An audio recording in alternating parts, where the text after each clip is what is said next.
Halo Sobat Manhwa, bagaimana kabar kalian? Semoga kalian selalu dalam keadaan sehat. Kali ini kita akan kembali melanjutkan alur cerita seru dari Manhwa Kebangkitan Sang Demon Part 6. Mengisahkan tentang Dongfang Dubai, pejuang legendaris yang dikenal sebagai prajurit surgawi yang mampu menghadapi 10.000 musuh sekaligus. Dia adalah pemimpin dari kultus demonik dengan kekuatan yang tak tertandingi. Namun, saat momen penting penyatuan Jianghu, sebuah kecelakaan mengubah segalanya. Jiwanya terjebak dalam tubuh seorang anak laki-laki berusia 14 tahun. Bagaimanakah nasibnya? Apa yang akan terjadi ketika kekuatan luar biasa bersatu dengan jiwa muda yang penuh potensi?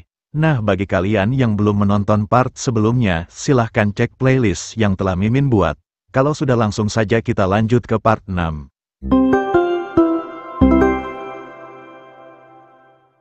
Di part sebelumnya Linghu berlatih keras untuk mengembalikan kekuatannya, namun karena tubuh barunya yang terlalu lemah membuatnya merasa frustasi. Meski begitu, dengan semua pengetahuannya tentang seni bela diri yang ada di dunia ini, ia pun bertekad untuk mempelajari seni bela diri yang sesuai dengan tubuh lemahnya. Menurutnya dalam dunia bela diri tak ada batasan yang tak bisa ia atasi. Satu hal yang membuatnya sangat bersyukur bahwa ia masih bisa merasakan udara segar setiap pagi dengan tubuh barunya ini. Ia kemudian bergumam dengan raut wajah sedikit khawatir mengungkapkan kalau ada satu seni bela diri yang ia pikirkan saat ini, jika ia menguasainya maka ia bisa langsung mencapai tujuannya dengan cepat, tapi itu sulit dilatih dan efek sampingnya juga besar. Dengan memikirkannya saja membuat Linghu merinding dan mengatakan sebaiknya ia tak usah mempelajarinya. Linghu kemudian naik ke atas batu sambil mengatakan jadi yang tersisa hanyalah seni bela diri yang berdasarkan pada harmoni yin dan yang. Ia lalu duduk dengan tenang dan mulai melakukan meditasi. Ia bergumam mengatakan kalau ia akan memulainya dari Taeguk Qigong yang merupakan teknik dasar dari sekte Wudang.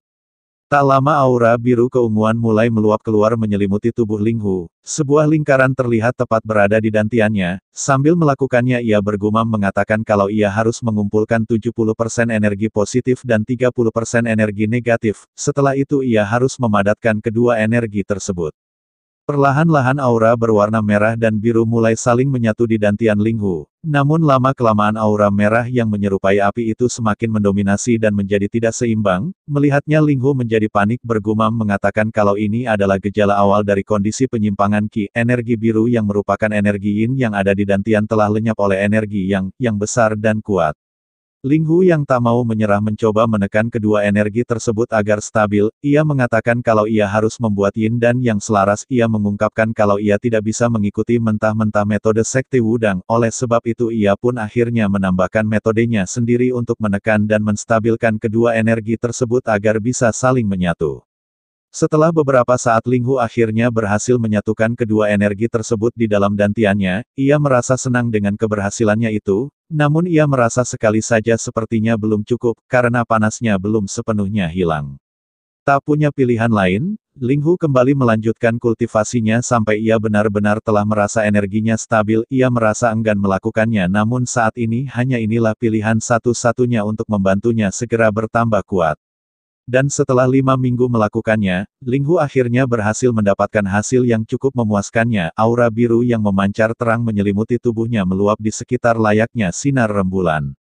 Ia menghela nafas panjang dan mengatakan kalau akhirnya pelatihannya selesai. Ia kemudian mengepalkan tinjunya mengatakan kalau akhirnya kedua energinya menjadi stabil setelah 5 minggu melakukan kultivasi. Ia mengungkapkan kalau ia tidak pernah menyangka bisa berhasil berkat teknik dari faksi ortodoks. Linghu kemudian melompat turun dari batu. Ia bergumam mengatakan karena energi yang tidak terkendali, ia dengan cepat menyerap energi negatif untuk menyeimbangkannya. Ia sendiri merasa keheranan dengan metodenya ini. Ia bertanya-tanya bagaimana bisa hal ini terjadi, bahkan di kehidupan sebelumnya di mana ia bisa menggunakan energi yin dan yang dengan bebas. Hal ini tidak pernah terjadi. Linghu mulai bertanya-tanya apakah mungkin ini hanya fenomena sementara yang disebabkan oleh tubuh menyedihkan ini. Karena sudah seperti ini, Linghu mengatakan kalau begitu ia tidak perlu lagi membangkitkan spiritnya. Sambil mengepalkan tinjunya, Linghu bergumam mengatakan dengan mendorong energi di sudut dantiannya, dan Qi yang akan keluar secara alami melalui gerakannya, seimbangkan antara kelembutan dan kekerasan. Setelah mengatakan hal tersebut sekuat tenaga Linghu langsung melancarkan tinjunya menghantam batu besar yang ada di hadapannya, di mana tinjunya terlihat dilapisi oleh aura Qi yang begitu kuat. Seketika batu besar yang ada di hadapannya menjadi hancur berkeping-keping terkena hantaman pukulan Linghu yang sangat dahsyat di mana hal ini menimbulkan suara dentuman yang sangat keras. Dengan tatapan tajam Linghu menegaskan kalau ini adalah kekuatan penghancur yang memang dahsyat, tapi menurutnya, sayangnya ini masih belum seberapa. Ia bergumam mengatakan meski memulainya dengan tinju esensi Gunung Hua, namun sekarang ini benar-benar telah menjadi seni bela diri yang baru, ia berhasil menciptakan kekuatan dan efisiensi yang bahkan tidak dapat dengan mudah diciptakan oleh seniman bela diri paling terkenal sekalipun. Linghu dengan pede mengungkapkan kalau itu tidak bisa dipungkiri karena lagi pula dia adalah sang demon yang tak terkalahkan dari timur. Terlihat pukulan Linghu sampai-sampai membuat lubang besar di tanah membelah gunung yang bekasnya terlihat jelas membentuk sebuah jalur. Linghu menatap ke depan sambil mengatakan bahwa tidak ada kata mustahil di kamusnya. Ditambah lagi, dantian yang dulunya sempit telah berkembang pesat 5 kali lipat. Dalam hal ini Linghu bertanya-tanya apakah ini artinya energi yin secara otomatis digantikan oleh energi yang. Jika benar begitu, maka ini juga menjelaskan ketidaknormalan yang terjadi saat ia melatih Taeguk Qigong dan Qigong of Three Yin. Linghu tersenyum bahagia mengungkapkan kalau sepertinya tubuh yang dianggapnya menyedihkan ini ternyata masih menyimpan rahasia yang tidak ia ketahui. Setelah itu, Linghu kemudian kembali ke sekte menghajar satu persatu murid yang menjadi lawan tandingnya. Mereka berdua sangat terkejut melihat penampilan Linghu yang menghajar semua lawan bertandingnya dengan sangat mudahnya, dan dengan ini Linghu naik sebagai pemenang dari evaluasi komprehensif tahun ini. Melihat kemampuan Linghu membuat Tetua Noh merasa bersyukur, ia mengungkapkan meski Linghu telah mengalahkan semua murid, dia sama sekali tak terlihat kehabisan nafas, namun di satu sisi Tetua Noh merasa janggal, karena menurutnya bukankah 100 hari itu adalah waktu yang begitu singkat dalam dunia bela diri, lantas mengapa Linghu dapat berkembang dengan begitu pesat. Sambil menatap Linghu dengan seksama, Tetua Noh bergumam mengatakan bahwa satu-satunya hal yang mengganggunya adalah, spirit Linghu terasa tidak murni. Tetua Noh bertanya-tanya apakah ini semacam efek samping dari perkembangannya yang begitu pesat. Samar-samar ia bisa merasakan energi yang berbeda dari energi Gunung Hua dari dalam diri Linghu. Meski begitu Tetua Noh sangat yakin bahwa Linghu pasti bukanlah sosiopat seperti para bajingan keji itu. Tetua Noh mengungkapkan tapi tetap saja ini sungguh sangat misterius, bagaimana mungkin anak yang belum pernah ke tempat lain selain sekte ini bisa memancarkan energi seperti ini. Menurut Tetua Noh, Linghu benar-benar berbeda dengan ayahnya yang selalu ceria dan arogan. Meski terus mendapati kejanggalan pada Linghu, namun Tetua Noh tak bisa memungkiri bahwa bagaimanapun juga yang dibutuhkan oleh Sekte Gunung Hua saat ini adalah bakat anak seperti Linghu. Oleh karena itu, Sekte Gunung Hua ini harus segera diperkuat agar mampu membuat murid-murid lainnya berkembang cepat seperti Linghu. Hingga suatu hari nanti, Sekte Gunung Hua yang mengguncang dataran akan bangkit kembali. Karena pertandingan telah selesai, Tetua Noh meminta mereka semua untuk bubar dan menikmati waktu luang mereka yang telah berlatih keras selama ini. Para murid begitu sangat senang bersorak kegirangan dan mulai mengatur rencana waktu libur mereka. Sebelum Linghu pergi, Tetua Noh meminta Linghu agar dia tidak cepat berpuas diri dan terus mengembangkan kemampuannya. Linghu memberi hormat dan mengatakan kalau ia akan mengingat perkataan Tetua Noh dan akan melakukan yang terbaik. Ia juga berterima kasih atas kepercayaan Tetua Noh kepadanya. Tetua Noh kemudian menoleh dan meminta agar Jaseong juga pergi bersantai sesekali dengan para murid lainnya. Jaseong menolaknya dengan mengatakan jika ia melakukannya maka ia tidak akan bisa memberikan contoh yang baik kepada murid-muridnya, dan selain itu bukan hanya dia murid yang tidak ikut. Mendengarnya membuat Tetua Noh sedikit terkejut namun ia langsung menebaknya kalau itu pasti Linghu. Jaseong membenarkan perkataan Tetua Noh dan mengungkapkan kalau Linghu tetap berlatih bahkan di hari liburnya sekalipun. Tetua Noh mengatakan kalau Linghu benar-benar murid yang mengesankan. Ia meminta Jaseong untuk melakukan sesuatu padanya. Jaseong menjawabnya kalau ia berencana mengajaknya makan bersama agar dia bisa sedikit bersantai.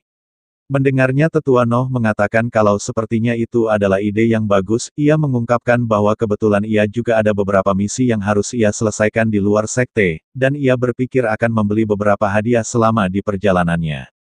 Sambil berjalan pergi Tetua Noh mengatakan kalau ia mungkin akan kembali besok pagi dan meminta Jaseong untuk mengurus semuanya selama ia pergi. Jaseong memberi hormat meminta masternya agar menjaga dirinya dengan baik dan tak perlu mengkhawatirkan urusan sekte karena ia akan mengurusnya dengan baik. Beberapa saat kemudian, Terlihat Jaseong yang berada di depan asrama murid, ia bergumam mengatakan kalau ia sangat yakin Ling Hu pasti sedang melakukan meditasi saat ini, ia akan mengajaknya makan daging sambil mengawasinya sebentar. Jaseong dengan senyuman bahagia kemudian membuka pintu asrama sambil menyebut nama Ling Hu. Namun setelah melihat ke sudut ruangan ia tak melihat keberadaan Ling Hu, di mana ini membuatnya bertanya-tanya apakah Ling Hu berlatih di tempat lain hari ini. Dengan perasaan sedikit cemas Jaseong mencari Ling Hu ke setiap tempat yang biasa Ling Hu datangi, namun ia tak melihat keberadaan Ling Hu sama sekali, ia semakin bertanya-tanya kemanakah sebenarnya perginya bocah itu karena biasanya dia tidak seperti ini. Di waktu yang bersamaan seorang pekerja di Sekte Gunung Hua yang sedang menyapu halaman lewat di hadapan Jaseong, Jaseong yang melihatnya lantas menanyakan apakah dia melihat murid termuda mereka Ling Hu sang anak pahlawan, Pak Tua yang bernama Abulo itu mengatakan kalau sebelumnya bocah itu bilang kalau ia akan pergi ke Giru bersama para murid lainnya. Mendengarnya membuat Jaseong sedikit terkejut dan kembali menanyakan apakah Abulo tidak salah dengar. Abulo mengatakan kalau ia melihat mereka dan juga mendengar percakapan mereka dengan jelas. Sambil berjalan pergi Jaseong mengatakan kalau sepertinya ia benar-benar harus pergi dan mencarinya di Giru. Menurut Jaseong ini adalah hal yang bagus bagi Ling Hu. Lagi pula dia sudah berusia 15 tahun jadi wajar jika dia ingin bermain dengan anak seusianya. Bahkan seorang master yang terkenal pun harus tetap bersenang-senang di luar waktu latihannya. Namun di satu sisi Jaseong merasa khawatir karena belum lama ini Ling Hu menjadi pusat perhatian, ia khawatir jika Ling Hu bermalas-malasan karena hal ini. Jaseong mengungkapkan kalau hati seseorang memang tidak mudah berubah tapi tetap saja dia masih seorang anak-anak. Sementara itu, terlihat Ling Hu yang saat ini sedang diseret pergi oleh anak lainnya, ia benar-benar merasa tak nyaman dengan situasinya saat ini namun Akirul terus merangkulnya dan menyeretnya ikut pergi bersenang-senang. Di tengah jalan, mereka mulai berdebat tentang anggur apa yang sebaiknya mereka minum. Ling Hu yang melihat kelakuan mereka dari belakang merasa kesal dan bergumam mengatakan kalau ini benar-benar adalah sekte papan bawah yang sangat menyedihkan. Sekte yang mengaku mewarisi wasiat dari sekte besar Gunung Hua malah didirikan di dekat ibu kota. Karena itu para murid yang tidak memiliki cukup waktu untuk berlatih akan pergi keluar untuk bersenang-senang. Ling Hu mengungkapkan jadi ternyata ada alasan tertentu mengapa markas besar Sekte Gunung Hua yang lama berada di tengah-tengah gunung atau daerah perbukitan. Melihat Ling Hu yang melamun, Akirul segera merangkulnya sambil menyebut Ling Hu adik juniornya. Ia memarahi Ling Hu karena memakai pakaian yang sangat biasa padahal ia sebelumnya sudah memperingatinya agar memakai pakaian terbaiknya. Dengan pede Akirul memamerkan bajunya sambil mengatakan jika adik juniornya Ling Hu tidak punya pakaian mewah sepertinya, seharusnya Ling Hu bilang dari awal agar ia bisa memberikannya satu. Mendengar ocehan Akirul dengan perasaan kesal Ling Hu mengabaikannya dan mengatakan kalau ia tidak butuh. Akirul yang tidak terima segera meraih bahu Ling Hu dan mengatakan apa maksud Ling Hu, padahal jelas-jelas ini adalah pakaian modis terbaru yang mereka jual di Giru belakangan ini. Di waktu yang bersamaan murid lainnya juga meraih bahu Akirul dan mengatakan bahwa sejak zaman dulu, memiliki gaya yang sempurna itu dapat dinilai dari wajah, dan menurutnya Ling Hu lebih baik dalam hal itu dibandingkan Akirul. Mendengarnya membuat Akirul menjadi kesal sehingga mereka mulai bertengkar dan saling adu mulut tentang siapa yang terbaik, di mana Ling Hu yang melihat aksi mereka benar-benar tak habis pikir, ia bergumam mengatakan kalau ini sungguh sangat melelahkan, ia benar-benar tak menyangka kalau ia akan memiliki senior seperti mereka. Sambil melihat Ling Hu, si gendut bergumam mengatakan bahwa sejujurnya Ling Hu memang terlihat tampan dari biasanya, padahal dia hanya menggunakan pakaian biasa-biasa saja tanpa perhiasan dan rambut panjang yang tidak diikat, tapi entah mengapa ada yang berbeda darinya.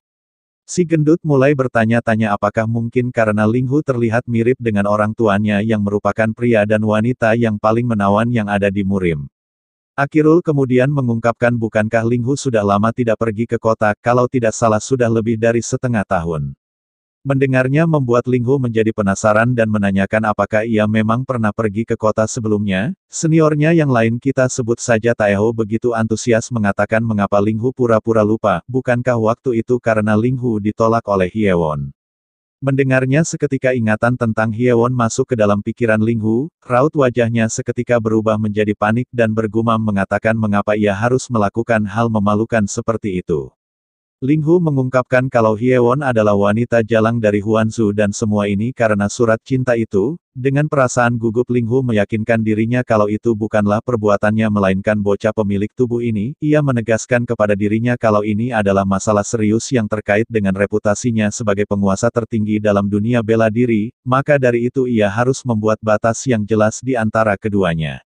Seperti tak terjadi apa-apa, Ling Hu mengelak mengatakan kalau Taeho telah salah paham. Ling Hu menjelaskan kalau waktu itu ia hanya mampir untuk menyerahkan sesuatu yang dijatuhkan oleh Hyewon. Mendengarnya membuat Taeho semakin tertarik. Ia sedikit meledek Ling Hu dengan mengatakan kalau ia akan pergi ke sana untuk memastikannya secara langsung. Seketika Ling Hu langsung menoleh dan berteriak meminta Taeho agar mereka ke tempat lain saja. Ia menegaskan kalau sebaiknya mereka mencari tempat yang lebih bagus. Melihat ekspresi Ling Hu membuat Taeho semakin meledeknya. Ia menanyakan apakah Ling Hu takut jika bertemu dengan Hyewon. Dengan perasaan kesal Ling Hu menjawabnya dengan lantang kalau mana mungkin ia takut dengan hal seperti ini. Mendengarnya sontak Akirul mengatakan kalau begitu tujuan mereka sudah ditentukan mereka akan pergi ke sana, di mana hal ini membuat Ling Hu tak bisa berkata-kata.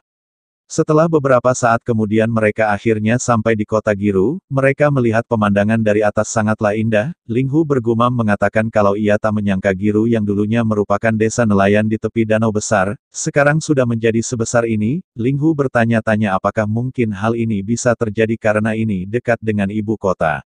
Mereka kemudian mulai berjalan memasuki kota. Banyak pedagang yang menawari mereka jualan mereka. Akirul yang merupakan senior tertua bertingkah layaknya pemimpin menuntun mereka memasuki kota layaknya pria yang sangat kaya raya. Para wanita mulai menempel dan mengajak Taeho untuk bersenang-senang dengan mereka. Seolah-olah tak tertarik, Taeho menegaskan kalau malam ini ada hal penting yang harus ia urus. Ia menyebut wanita itu dengan sebutan Nona dan memintanya untuk tidak mengganggunya malam ini.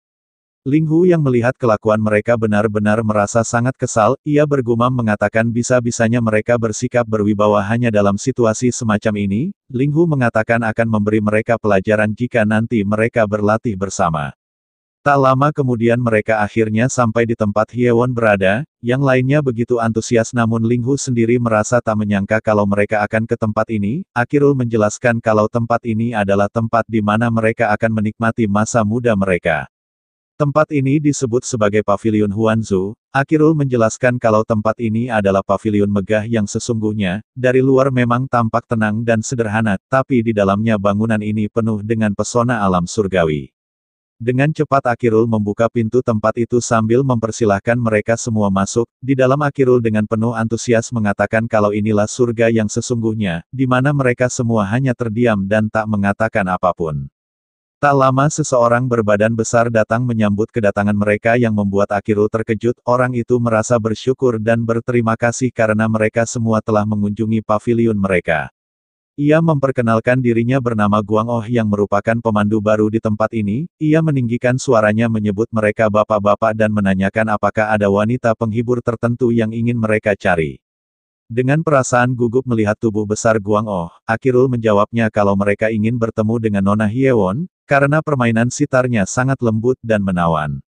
Nah mungkin sekian dulu pembahasan dari cerita kali ini. Jangan lewatkan kelanjutan dari perjalanan epik ini. Dengan banyaknya tantangan dan misteri yang menanti di depan. Akankah Ling Hu Jong dapat mengatasi warisan dari ayahnya dan membangun kembali Sekte Gunung Hua? Atau apakah ancaman dari masa lalu masih membayangi jalannya? Jangan lewatkan kelanjutan kisah ini, karena petualangan yang lebih mendebarkan akan segera terungkap. Tekan tombol subscribe dan aktifkan notifikasi agar kalian tidak ketinggalan cerita menarik selanjutnya. Sampai jumpa di part selanjutnya.